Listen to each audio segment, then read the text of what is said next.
It's time to call the January Elizabethton Board of Education meeting to order. I'd like to welcome everyone tonight. Hopefully you've survived the weather, and hopefully you will if we get some more tonight. So at this time, I'm going to call on Mr. Van Hust to lead us in a moment of silence and the pledge to the flag. If you'd please stand. Please stand for a moment of silence.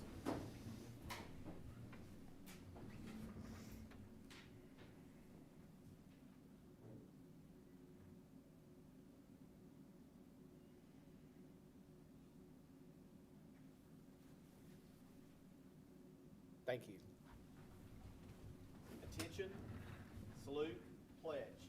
I pledge allegiance To the flag of the United States of America and to the republic for which it stands, one nation, under God, indivisible, with liberty and justice for all.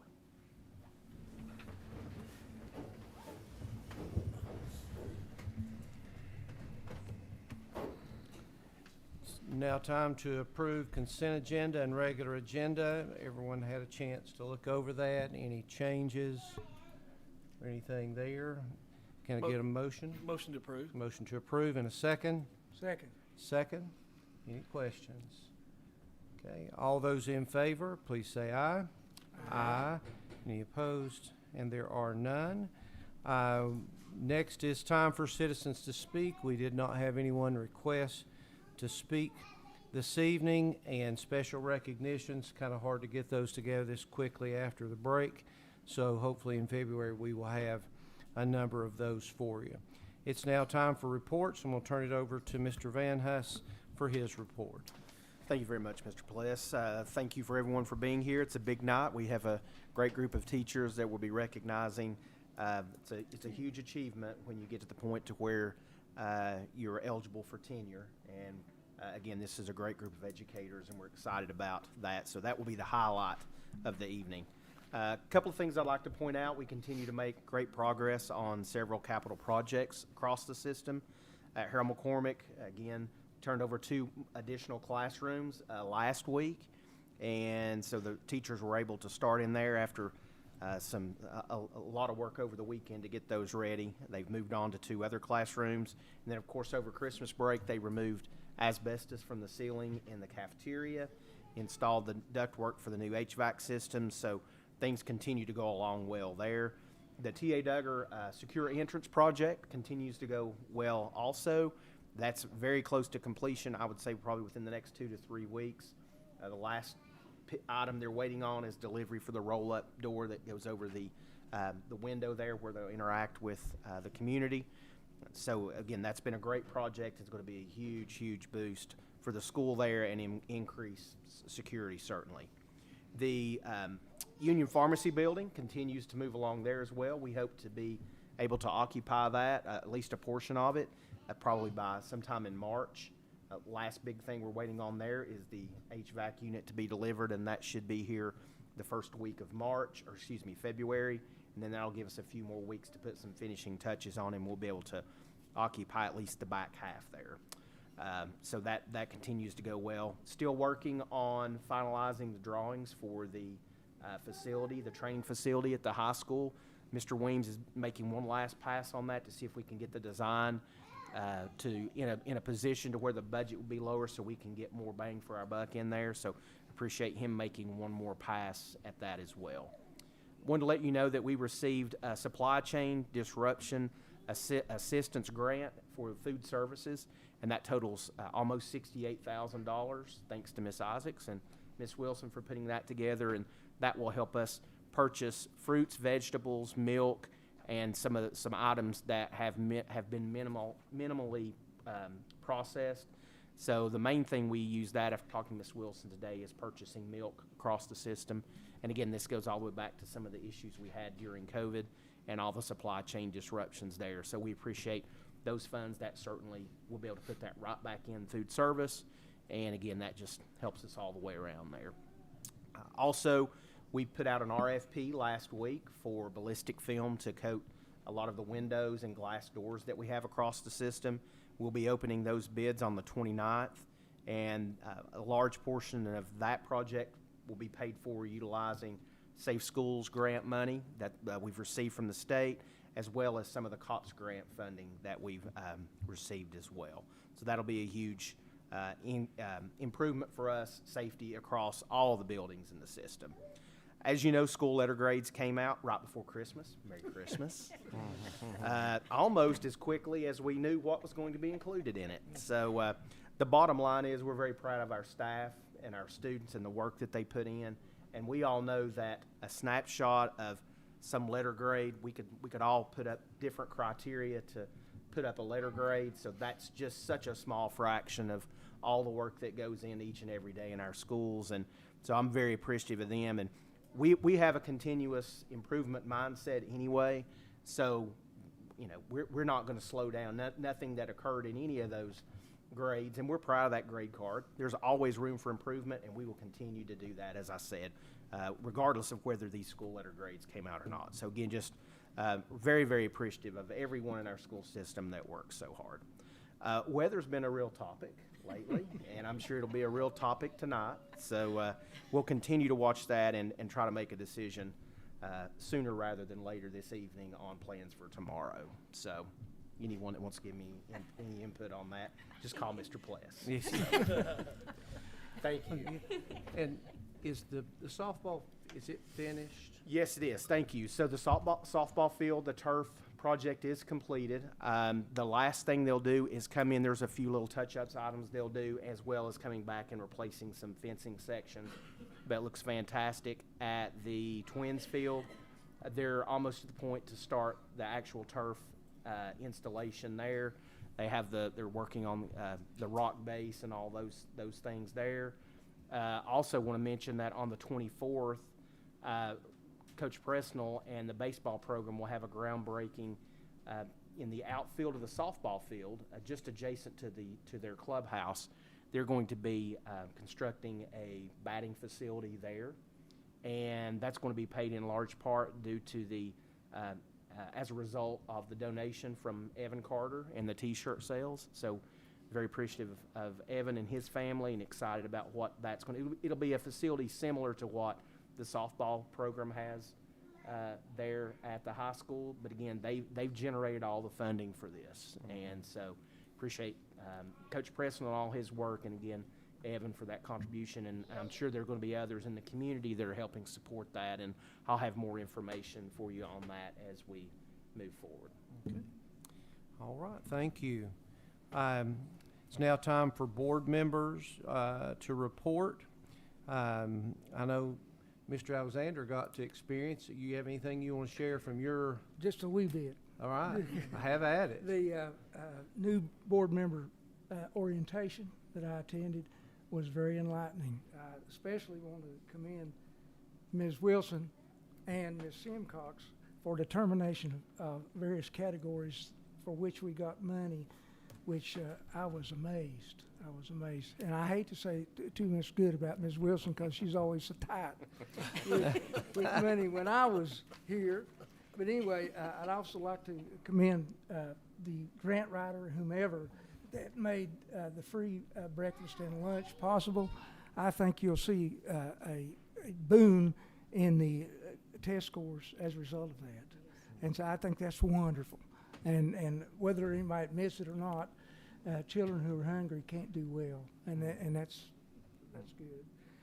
Now, I think our system is making progress, and I hope that, and I don't want to get political here, but we need to fight these vouchers, and I think we're going to do that tonight, and we might get the city council involved in that. Anyway, thank you for that opportunity. I appreciate it. Okay, thank you. Anyone else? Anything? Been kind of a quiet time. Next, Mr. Simmerly. Anything from the city council front?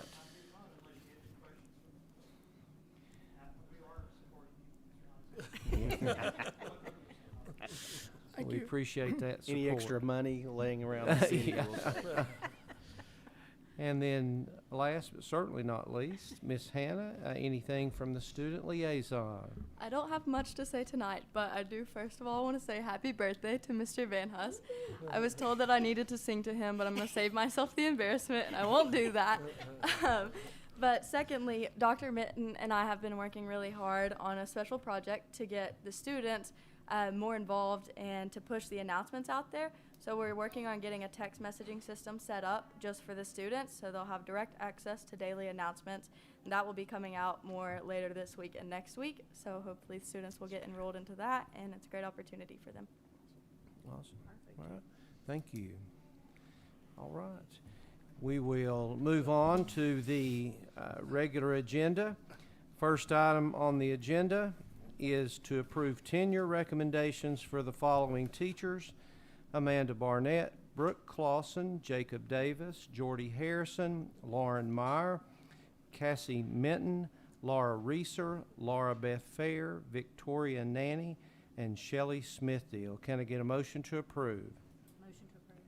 And a second? Second. And a second. You're almost there. All right. No, Mr. just Van just Huss? again, I just want to reiterate what a great group of educators these individuals are, and there's no doubt that the success that we have in Elizabethton focuses on people and relationships and the investment far beyond a paycheck. The efforts that they do and display on a daily basis to support the students in our system.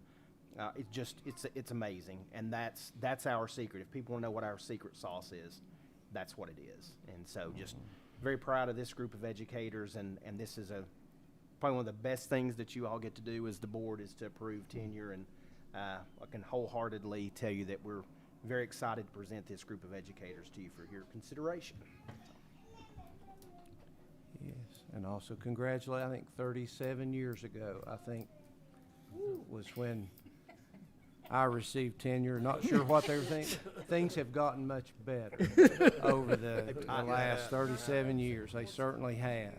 And if we could, after you vote, if all the tenure teachers, if you'll come up, we'll take a picture real quick, okay? Okay. So again, the item is to approve tenure recommendations for the following teachers: Amanda, Brooke, Jacob, Jordy, Lauren, Cassie, Laura, Laura Beth, Victoria, and Shelley. All those in favor, please say aye. Aye. And any opposed?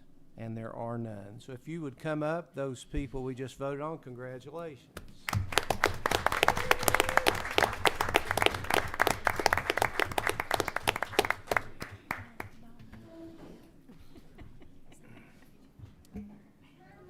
Yeah, maybe a 2-row there, maybe a front row and a back row. That may be able to. Y'all know how to do this. Yeah, come on now, get in Class the gap. picture, You know, class picture. you can't see the camera, it can't see you.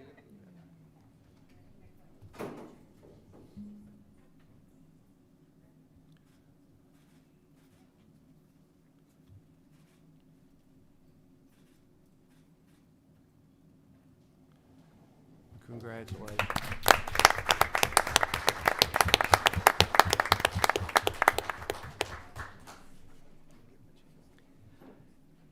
And I know it's a short meeting, but the first reward we could give you, unless you just want to stay, you're free to go. We have 3 short items if you want to hang with us. I'll leave it up to you. All right, Jacob run Davis while is the leaving. getting's good. All right, Mark him down, Eddie. Jacob gotcha. Davis. Here, take a note. Is it official yet? Can we? Yeah, we do thank you. Congratulations. Yeah, Someone broke the ice. somebody broke the ice, that's right.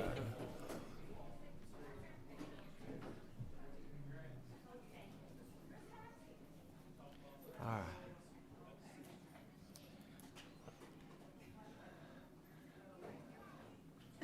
Thank you. See you, Trey. Next item, approve first reading of Board Policy 4.700, testing programs. Can I get a motion to approve? Motion to approve. And a second? Second. And a second. All right, Mr. Van Huss, any explanation? Absolutely. Seems like we visited this policy quite often with many of the recent changes last year, of course, with when we readjusted the grading scale and things. But this particular change, focuses on a new state law that allows for certain courses for students to be able to, the best way I can describe it for those of you that are familiar with the CLEP test, essentially there are some courses that high school students could potentially CLEP out of. This is new. This is something that, quite frankly, at this point, because it is so new, it requires us to generate and produce a test that we can ensure covers all of the different standards that are associated with that course. So you can just imagine trying to put a test like that together. So there's a lot of work involved in that. At this point, we don't feel like that we have enough information on how that process would work and the ability and the time right now, quite frankly, to generate the test for those subjects. So at this point, if you'll notice on page 3 of 4, beginning on line 32, it basically says, the district does not offer students in grades 9-12 the option of obtaining credit for eligible courses via a credit exam. And we'll continue to review this and make determinations in the future. Just to give you an idea, it can't be any course that's associated with has an end of course test.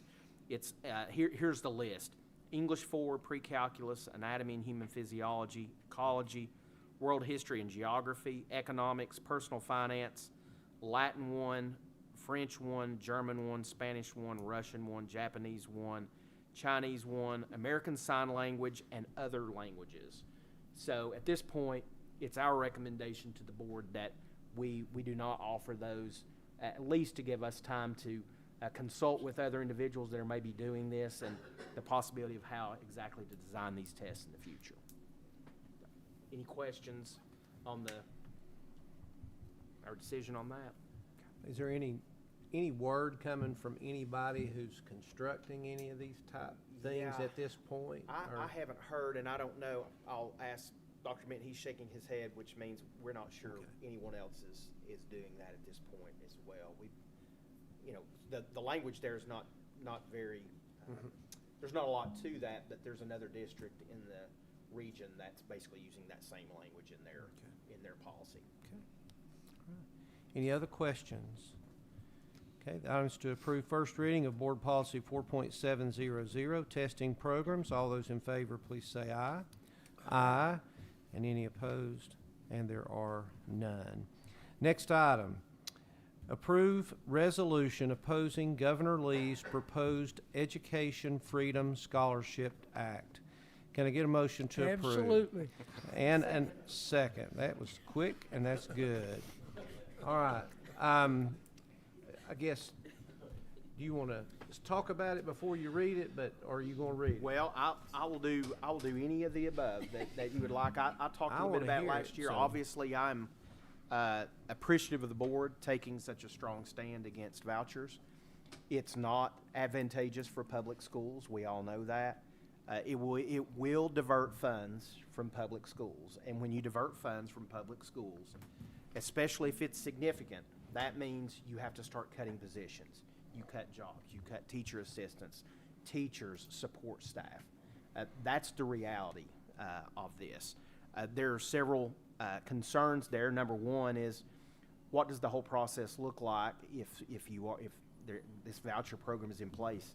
My assumption is that money would come directly to the educational entity that this student goes to.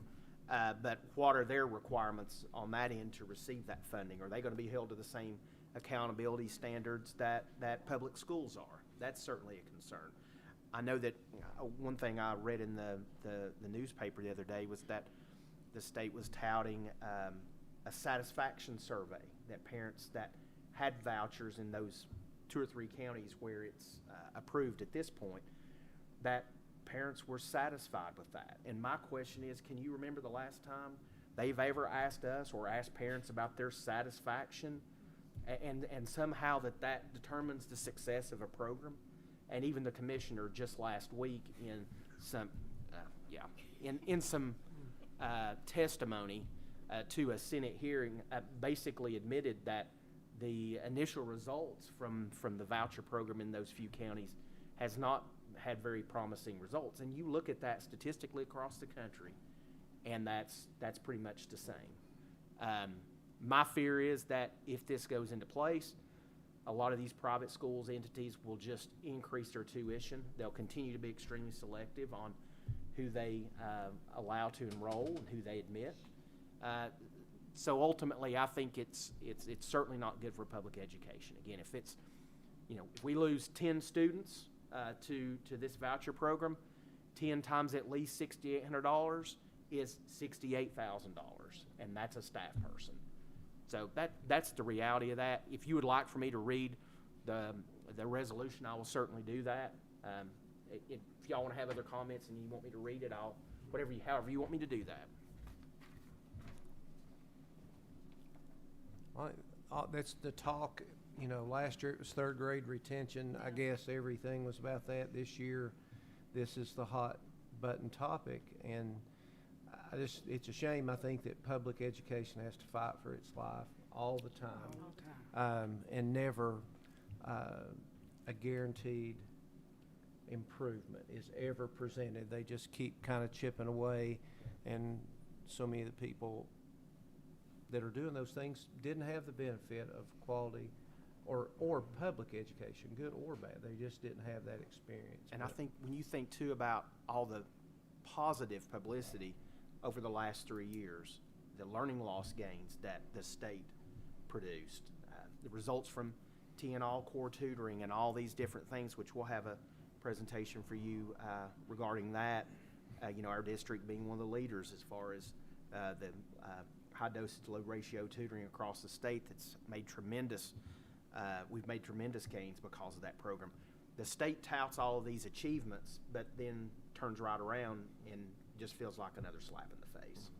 So, and was the timing on these school letter grades, was that strategic when the voucher program was being introduced?